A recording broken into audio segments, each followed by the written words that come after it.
Hello everybody.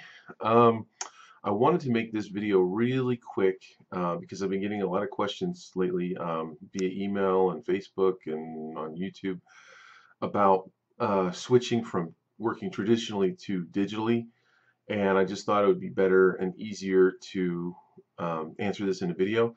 And I got a great email from a woman named Barbara. Hi Barbara. And so I'm kind of it was she was her email was kind of the tipping point. So I just decided I'm answering hers, but I'm answering everybody else too. So I wanted to kind of go over um, some hardware things that I'm using and kind of talk about just various technical questions from making that transition from traditional to digital work. So, and I'm also going to be relying on you guys to put comments in the comment section to maybe help her and other artists if you have better answers than I do. Um, I am not a guru when it comes to versions of Photoshop. You're going to see that I'm still using CS5 just because it works really well on my computer, and I don't need any of the new tools that have come out on. I have CS6. I have not converted to the cloud yet, but I will. I think I'm going to get the cloud version actually, because I'm going to be making a beginner, like a brand new, if you're brand new to Photoshop, like how to get started on it the first day, kind of a thing. And I'm going to put that at www.sbslearn.com as one of the tutorials that we offer there.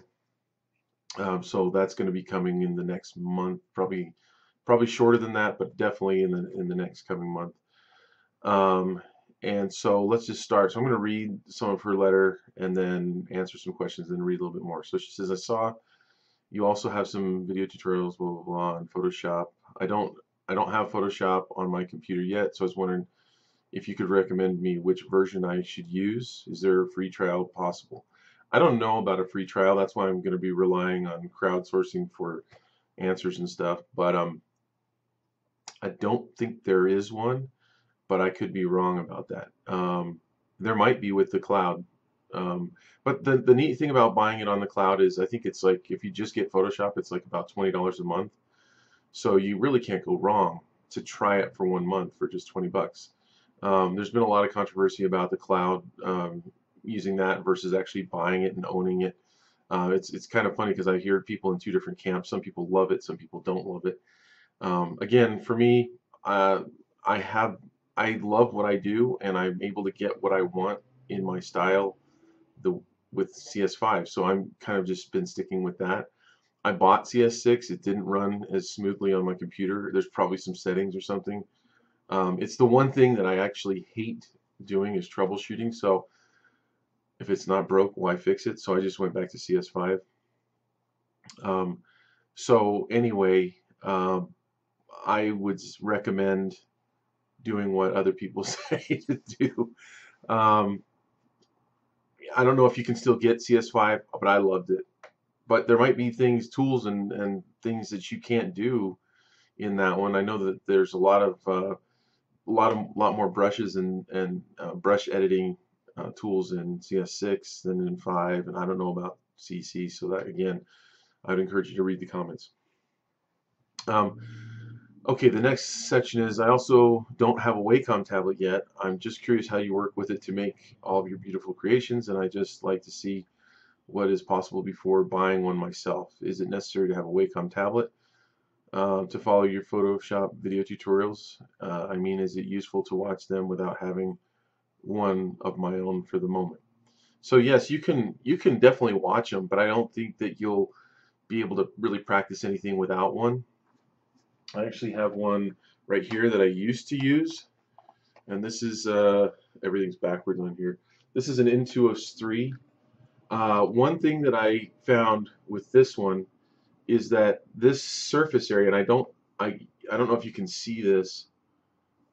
Let me move this cord out of the way, but it's it's got like a wear spot right here, and that's because I portioned off, and you can do this in the software, an area. I can't even do this. Everything's backwards. I portioned off an area right here in the driver software, and you can do that If you go I'm on a PC. If you go to your start menu and you go down to Wacom tablet properties, and there's a place in there where you can drag the corner right here up, and it'll say just make this area active right here, or you can make this area active, or you can make this area active, whatever part you want. Because I found that when I anchor my when you draw and you anchor the heel of your hand, um, you can get nice lines, right? Instead of moving like when you draw from your shoulder, when you're doing like figure drawing, you want to move your whole arm and lock your wrist and move like that. But when I found when I would be painting, um, I would just want to be like this, and I could access the whole screen. So in other words, the screen on my computer, the upper right would be here, and just moving down to here, I could move the cursor clear across the screen and everything in between. So I had lots of control like that. But everybody's control and feel is different. I see some people using the whole tablet. I could have gotten away with the small um, Intuos tablet, but I got the medium because I didn't know. But the small would have been big enough for me, and it would have saved me some money. However, I put this on my lap. I would put it on one leg and kind of sit sideways to the computer. And this actually, because it's bigger and heavier, actually sat on my leg better than the small one. I think the small one would have tipped around more. So in a sense, I was going to sell this and get a small one, but then I didn't because I realized that it was sitting on my leg better. Some people put them on the table or on their drawing table or whatever surface they're on. So it's going to be something that you kind of have to think about those things. But just know that I was only using this area right here to draw with. I never use this because when you deactivate that area, it doesn't even recognize it over there. This is an Intuos 3. If you could get one on eBay, these are still very relevant right now. A lot of people like the new ones with the little wheel and stuff, and those are handy. I never use these buttons ever. I just use the key commands on my keyboard for the computer. So all I ever did was draw here, so I never took advantage of those other buttons. I stopped using this about 18 months ago because I could never draw on this. And I think that was a question I had from someone else just today or yesterday was, can you actually draw on here? One thing I can tell you is I don't know anybody who paints with a mouse or who draws with a mouse. So you definitely are going to need something like this. Monoprice makes these and they're cheaper. But just know that I only personally know one person who can draw really, really well on this, and his name is Jim Madsen. And maybe I'll send this video to you, Jim, because that's like the only thing you beat me at is drawing on here. Jim and I used to play racquetball, and I used to beat him all the time. That's kind of a lie. Anyway, so I could not draw on this, and what happened was after a while, because you're looking at the computer and you're drawing, you're drawing on this thing, and you're not looking at it. What would end up inevitably happening is, in order to reach a certain part of the painting, my arm would get, I don't know if you can see this, my arm would get twisted like this, okay? And I wouldn't realize it because I'm looking up at the monitor. And over time, I started to develop a really bad carpal tunnel right here in my forearm, to where it was so bad that I was working on a children's book for Scholastic, and I absolutely could not finish the book, and I was in real trouble because the deadline was coming up, and I didn't know what I was going to do because I could only work for like 2 or 3 hours at a time, and then it would get so bad and I would shake out my arm. And that's when I started looking into getting the Cintiq monitor. And so I started asking around, and one of the guys I teach with at UVU, Don Sigmiller, who's kind of known as the Corel Painter guy because he's written all the books on how to paint in Corel Painter. He's been in the gaming industry. He said, well, I have an extra. I was asking him, do you know any place where I could buy a used Cintiq monitor? Because I wasn't sure I wanted to spend all the money to get a brand new one, and I didn't know if I was going to like it. And he said, well, I have an extra one. You can use it for a month, and if you like it, then you can buy it. And so that's what this looks like. This is going to be ghetto. I'm going to just move my webcam. Okay. Um, so anyway, this is what the Cintiq monitor looks like here. Let's see if I can pull back a little bit. Right there. And you can see, compared to the size of my hand here, this is a 21UX. And that means it's not an HD. I couldn't tell that it was not an HD when I first looked at it. The resolution to me is really pretty good. To me, it just looked perfect. Now you can see my texture from my painting there, but I couldn't tell. And but maybe my eyes aren't good enough to notice the difference. This thing right here, this monitor, has been the best money I've probably ever spent for my business. I was able to use it the day I got it, and I started working on my children's book, and I thought it was going to take me 2 or 3 days or a week or so. I was kind of scared that there was going to be a learning curve to using it, and there just wasn't. No learning curve at all, because I already knew how to use Photoshop. I was able to, and I just use a little like a little terry cloth to kind of draw with, and I'll just gonna get Photoshop out here as I kind of hold on to this thing here. I got this going, and because I was used to using the Wacom tablet, I just got the pen out and I just started to draw, and it just worked exactly as if it was if it was the tablet, except all of a sudden I had all this fine motor control. I could actually draw on it. I'm on a different layer, so I'm not going to ruin this, but I have perfect control. I can outline this. You can see, just like if you were working on paper, and you can obviously change your brush. I have pen pressure on right now, so it draws a nice line up to a thick line if I push harder. So it's got nice, and you can see the response. There's no lag. How quick it is. It is the perfect thing. I just, if working digital is the thing that you've decided to do, this is really what you need to get. Now, let's see if I can do this with, I don't know if I'm going to be able to do this. I'll probably have to put it back down and then get a browser. I'm just going to show you also really quick that there are some alternatives. So I should have had this ready to go. Sorry. Enova makes a tablet, and I should just go to Amazon. I'm just going to show you this really quick.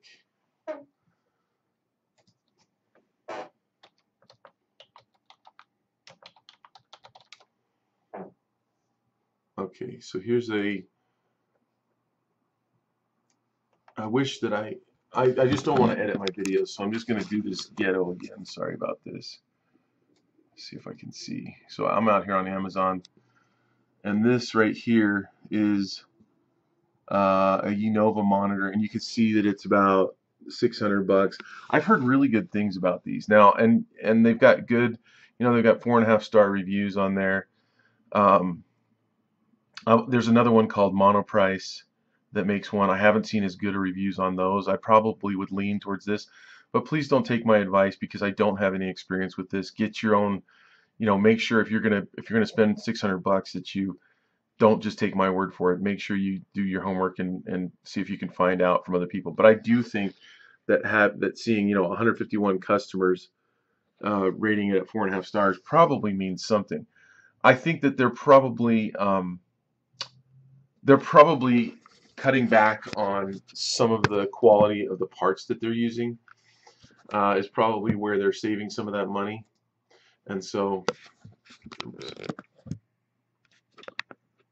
here we go. And so it may not last as long. Wacom is known as the Cadillac. So if you have the money, I think a brand new one is in the neighborhood of $2,000 to $2,400, somewhere in there, depending on if you get HD, if you get the touch screen. I've also heard that a lot of people that get the touchscreen don't use it because you actually have to um, you have to toggle back and forth between using touch or not using touch, and it's usually, I've heard from people, it's just not that convenient. But again, I don't have one, so I can't really give you the skinny on that. The one thing I do know is that there's no way that I would ever go back to using this. Now, just to make it clear, I painted all my first digital paintings for 3 years on that tablet right there. I can paint really well on it. I could go back and start painting on it right now. I just couldn't draw on it, and that really took a lot more time because what I had to do is I had to draw on paper, and then I had to scan that into the computer, and then kind of go from there and start working. And that process took longer. It's just, to me, it's a lot easier to just start a drawing and then start painting on it in here. And I do have a lot more control over even the painting on this monitor, so they're not exactly the same in that respect. And I can work on this Cintiq monitor all day long, and I don't get any fatigue or anything at all like that. I will share one more thing now that I'm thinking about it. My setup is such that I have an old drafting table, and the way that I got the monitor to fit right in my lap is I pulled out the map drawer, and so I don't use the stand that came with this monitor. It's just resting on the top of the table, and it's just right inside the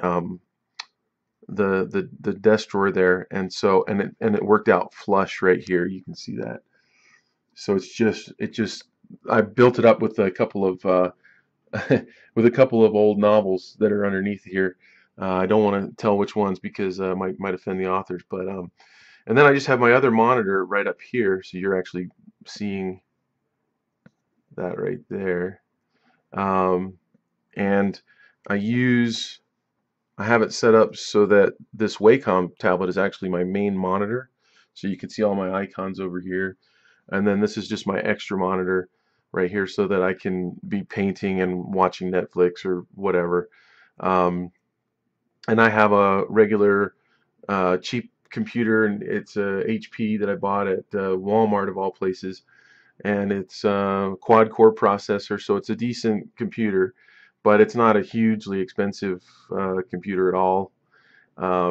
Really kind of an inexpensive setup. The Wacom monitor tablet is the most expensive part of my setup, and yeah, I'll never not have one of these for sure. And this is a 21 inch. It's plenty big enough. The one thing that I would do if I were buying it and if I didn't have a desk like this is I would get the one that has the stand. I think they only come with like on the 22s or the 24s inches, and that stand will actually set back on your table, and it's really heavy, and then you can actually pull the monitor down into your lap. So I would get that. The stand that came with this one is no good. It sits up right here, and it makes it so that you have to put this tablet up here, and so you'd have to lean over and hunch forward, and it's on a severe angle, and it's just no good at all. This setup is perfect right here for me. No fatigue or anything. It's right in my lap, and it's kind of like you're just drawing right on the desk, right on the desk surface. And that's really what you want, because you don't want to be hunched over. You don't want to be trying to reach for it. That's going to make it so that you can't draw all day long or as long as you need to without getting a neck pain or back pain. That body position is extremely important. It's why some people have gotten these Cintiq monitors and never used them. I know some people who did that, and they could never get comfortable because of the stand. And Wacom was really good at coming up with that stand, like I said, that sits back on your desk and it actually pulls into your lap, and that's the one you want. I don't know what it's called, but I know that it comes with the bigger monitors. Anyway, that's pretty much it. That's my setup, and I hope that helps you get an idea of what you may want to invest in, what you may want to get. I think it would be worth it to look on Craigslist or on eBay or something like that to see if there's a used one. I do know somebody who got a used one that had what they called a dead pixel in it, and what that meant was that just in one place on the screen there was a pixel that just had you know, like a pigment to it, and it always had that same color and it wouldn't change. And I think that's a small price to pay. I think this person got that Wacom monitor for about $500, which is a steal compared to, you know, paying a couple $1,000s for one, for having one pixel gone out. But you never know how long a monitor is going to last either. I mean, you know, this one's about 2.5 years old. I think it's about 2.5 years old. I don't know how long it'll last, but I'm definitely not looking to replace it anytime soon, um, unless something goes wrong. And anyway, that's it. I hope that helps. Thanks for watching.